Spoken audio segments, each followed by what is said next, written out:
Bonjour et bienvenue pour vos guidances sentimentales pour le mois d'août 2023. Ce sont des guidances générales, ce ne sont pas des prédictions à prendre au pied de la lettre, hein, ce sont simplement des messages qui peuvent éventuellement vous aider à avancer vers ce que vous désirez voir arriver à vous. Je vous invite à consulter aussi votre ascendant, votre signe lunaire, qui peut être important.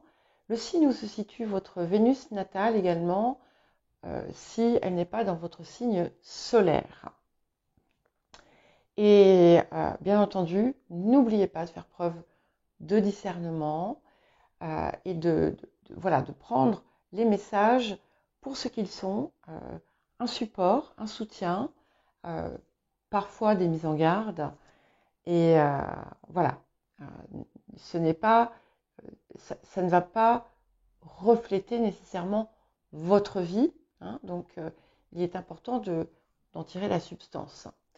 Et n'hésitez pas, bien entendu, à mettre un j'aime, ça m'aide à faire grandir la chaîne, ça génère du flux, et si vous n'êtes pas abonné, eh bien, il ne vous reste plus qu'à vous abonner. N'oubliez pas de consulter vos guidances générales mensuelles, hebdomadaires, et les messages de pleine lune, de nouvelle lune, ainsi que la guidance semestrielle. Je vous dis à tout de suite. Bonjour les scorpions et bienvenue pour votre guidance sentimentale, affective, émotionnelle du mois d'août 2023. Donc nous allons commencer par un petit fer à cheval, comme je fais d'habitude.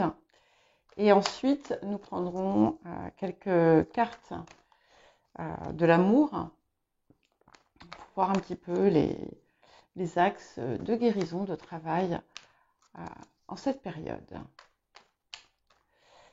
Alors,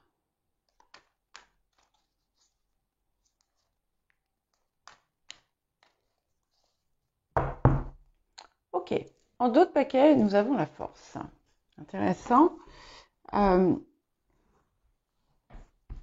Qui parle de maîtrise, de victoire aussi sur soi-même. Et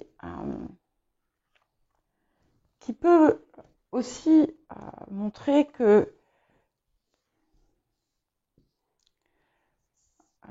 vous prenez le parti, en fait, de dépasser quelque chose où par le passé, vous avez pu, comment dire, pas faillir, mais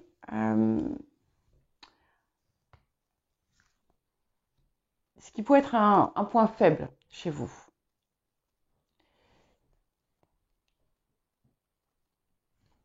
Hop, on va prendre celle-là. Alors, ok. Bon.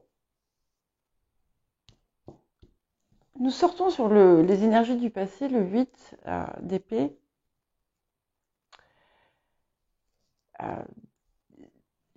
Ici, je vois un petit peu comme une forme à la fois d'enfermement et d'aveuglement sur certaines choses. Peut-être pour vous, peut-être dans vos relations. Et dans certains cas, vous avez pu aussi vous obliger à maintenir des relations qui étaient délétères, qui pour vous, finalement, ne vous servaient plus. Ok. Alors, vous avez pu aussi, je finis quand même, parce que j'ai encore autre chose qui me vient ici. Vous avez pu vous restreindre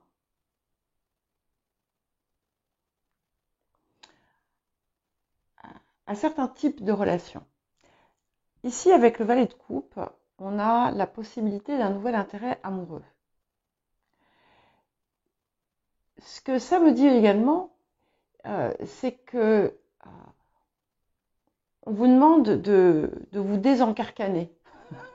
Je ne sais pas si ce verbe existe, mais vous voyez, de vous libérer de certains de vos carcans, de certains de vos schémas, pour justement regarder les relations, regarder le rapport, le lien affectif avec un œil nouveau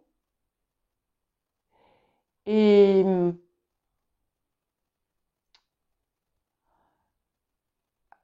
moins limitant pour vous-même.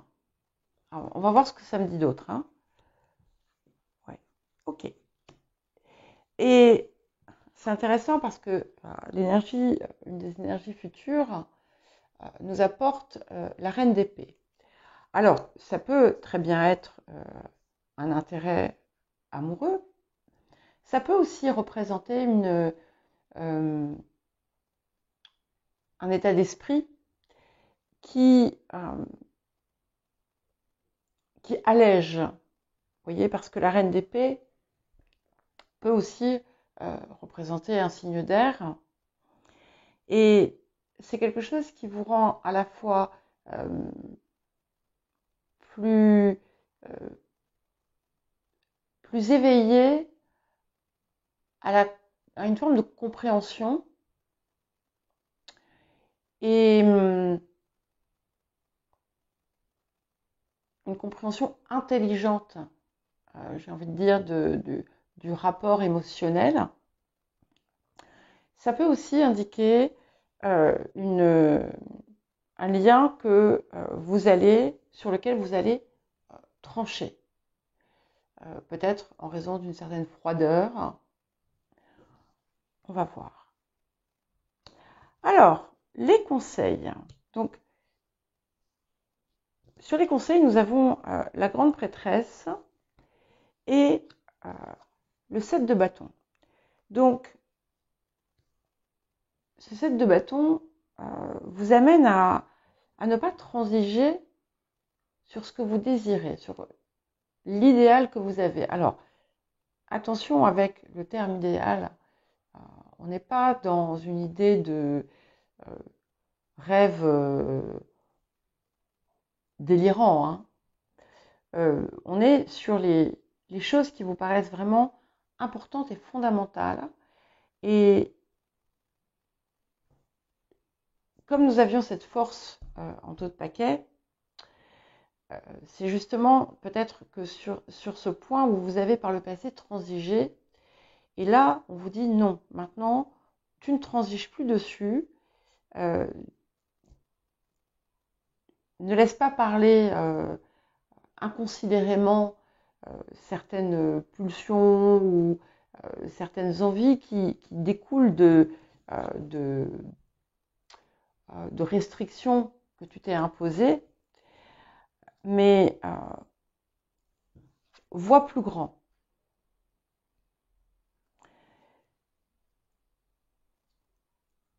C'est aussi un appel à regarder au-delà des apparences, à voir avec objectivité finalement ce que parfois vous voulez vous cacher.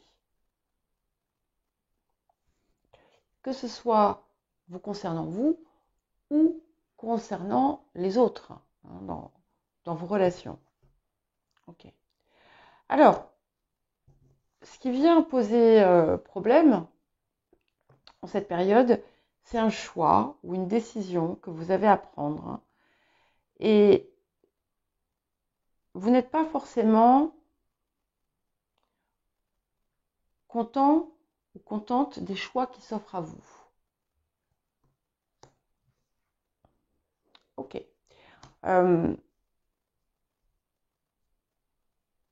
Et nous terminons par l'empereur. Donc c'est intéressant parce que ça peut montrer effectivement une situation, une relation, on va dire, qui se, comment dire, qui prend forme et qui qui devient quelque chose de durable, sachant que nous avons une énergie féminine ici, une énergie masculine, avec l'empereur. Et ça peut être aussi quelque chose qui vous invite à mettre pas plus de rigueur, mais à vous impliquer réellement dans les choix que vous prenez. Et si vous ne vous sentez pas sûr,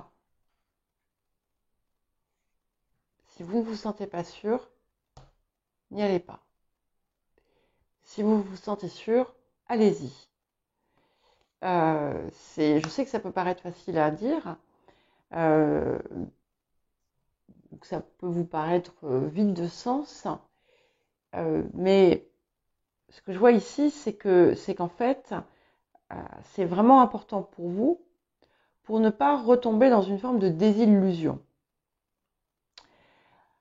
Si vous êtes en couple, on peut avoir aussi des initiatives importantes qui vont permettre de renforcer les liens de la relation, notamment si il s'était un petit peu distendu. Certaines d'entre vous vont avoir des préoccupations autour d'un enfant. Et là, ici, ce qu'on vous demande de faire, c'est de ne pas, si vous avez des préoccupations ou si vous avez des décisions à prendre autour de ça, on vous invite à regarder au-delà de vous-même. Regardez au-delà de vous-même et ne pas montrer de l'intransigeance par rapport à cet enfant, qu'il soit jeune, qu'il soit moins jeune, d'être capable de dire, verbaliser ce que vous avez à dire autour de la situation, mais aussi d'accepter que vous puissiez ne pas avoir raison. Et que même si vous pensez que votre intention vient de l'intérêt supérieur de cet enfant, assurez-vous que c'est bien le cas. Voilà. Ça va être un message pour peut-être une personne. Hein. Alors, qu'est-ce que nous avons d'autre ? Mais vous avez clairement une forme de contrôle aussi à relâcher. Hein. Il y a besoin d'être un petit peu plus légère dans votre approche.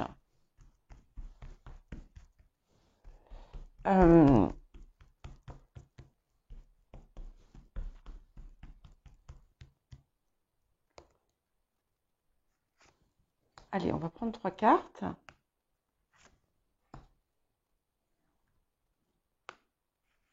Alors, qu'est-ce que nous avons ? Ok, une belle carte de chance. Donc c'est bien, j'aime beaucoup parce que ça fait écho avec ce valet de coupe qui finalement vous donne des possibilités amoureuses ou relationnelles heureuses si c'est ce que vous recherchez. Waouh. Ok. Alors, nous avons la chance, la jouissance et la trahison. Alors, ce que ça me dit ici, il y a plusieurs choses. Ça va être un point de guérison important. Je vais y revenir après. ce que ça me dit ici pour ces deux premières cartes, c'est que l'invitation, elle est vraiment à apprécier pleinement chaque situation que vous vivez, sans vous enfermer dans des considérations mentales qui vous feraient tourner en rond. Appréciez les moments, voyez ce qui est beau, voyez ce qui est heureux. Vous avez des opportunités en ce moment, d'ailleurs d'une façon large, sur le plan relationnel, qui s'offrent à vous. Peut-être plusieurs possibilités, encore une fois, si vous êtes seul. Et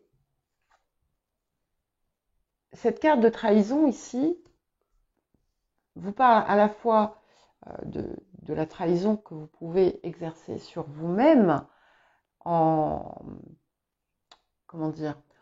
n'écoutant pas finalement votre appel supérieur sur le plan sentimental ou affectif. Ça peut être aussi de la difficulté à se libérer de certaines choses qui vous rongent, que ce soit des émotions, des peurs, et comme toujours quand on a des peurs, quand on a des attitudes qui pourraient être négatives, eh bien c'est souvent parce que il y a ce manque de confiance en soi et la peur finalement de pouvoir être trahi. Et quand on a peur d'être trahi, c'est qu'en fait on pense qu'on n'est pas à la hauteur, souvent, ou parce qu'on a pu vivre un schéma qui se répétait, où à chaque fois il y avait quelque chose qui venait saboter finalement la relation et où au final vous vous sentiez trahi. Vous pouvez aussi avoir eu des trahisons dans votre vie, que ce soit sentimentale, que ce soit tout simplement relationnelle, mais c'est important de ne pas vous enfermer dedans. Et en étant capable d'apprécier les choses qui s'offrent à vous, le moment présent, les situations plaisantes que vous allez être amené à vivre, vous allez pouvoir vous libérer de cette peur. Ok, ça peut arriver. Mais si vous, si vous laissez cette ombre planer sur vous, il y a de fortes chances que ça se produise réellement. Voilà pour vous les scorpions. Eh bien écoutez, je vous dis à très bientôt.